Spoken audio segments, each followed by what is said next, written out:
He said, stop your fussing, dopey. You're alive. You're clothed. You're fed. You mean any expectations beyond that is suspect? Everybody go like this. Anything above that, honey, is grace. Anything above that is blessing. Y'all that rode a car here today, that's a blessing. 2 articles of clothing, blessed. 3, doubly blessed. 4, give some of them to the lighthouse. Verse number 9. But they that will be rich fall into temptation and a snare. Boy, you ain't kidding. Let me tell you something. Most of us in this room probably don't understand this, but when you have enough money to get whatever you want, guess what the first thing you want is going to be? Sin. What did he just say?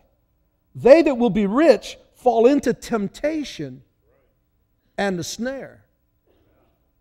Some of you sitting here fussing at God, complaining that you're poor as a church mouse. Well, that's fine. That could be the grace of God, honey. You don't have the money to sin. Because judging by your complaining attitude right now, if there was a few bucks in your pocket, guess what you'd do with it? You'd mess up. But they that will be rich fall into temptation and a snare and into many foolish and hurtful lusts, which drown men in destruction and perdition.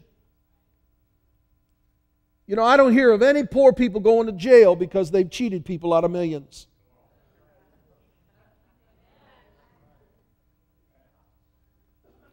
Verse 10, this is what he explains. For the love of money is the root of all evil, which while some covet after, they have erred from the faith and pierced themselves through with many sorrows. The goal of our life, if I could take you through Proverbs and even through the Psalms if we have the time, it would warn us constantly against those who always want to be rich. The goal of their life is to be rich. Now, I know in America, that's the panacea. We even gamble on it every day. Probably many, unfortunately, in this room are playing the lottery, thinking that it's innocent, when it's gambling and it's distrust of God. And it's calling, every time you buy a lotto ticket, you're calling God unfaithful. Hi, my name is Pastor Lafferty, and I want to thank you for visiting us here at YouTube.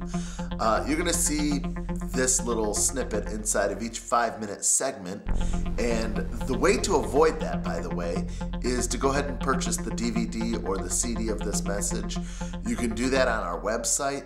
Just go to the home page and click on the media section, and there's a spot in there where you can purchase these CDs and DVDs. The other thing I want to encourage and ask you to do is maybe support the ministry by donating. At the bottom of our homepage, you'll find a link that says Giving is Convenient and Secure at FGT. Click on that and you'll see a list of the ministries here at Full Gospel Temple. You can pay your tithe online, although if you don't go here, if you go to another church, don't pay your tithe here. Pay your tithe where you go to church. But you can give an offering to any of the ministries here at Full Gospel Temple. Thanks a lot for joining us here on YouTube, and back to the message. And what are you doing it for? Because you're doing exactly what the apostle told you not to do.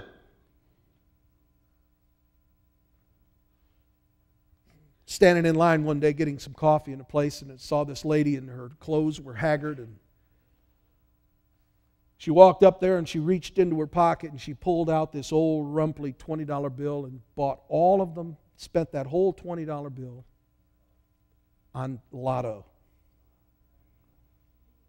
And I'm thinking, my God, set this woman free. I'm so sick of the lies of the devil when somebody comes up and brags at me, oh, I won $500 in the lotto. Really? How much money did you have to waste to get there, stupid? How many dollars and 5s and 10s and 20s? All because the devil has stirred the lust of your heart that you want $20 million.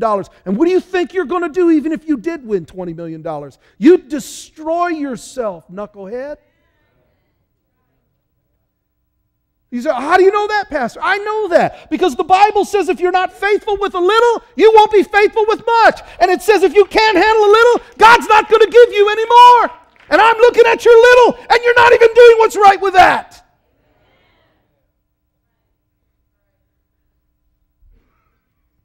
Listen, Punky, if you won't tithe on $1, you sure won't tithe on $100. It's just not going to work.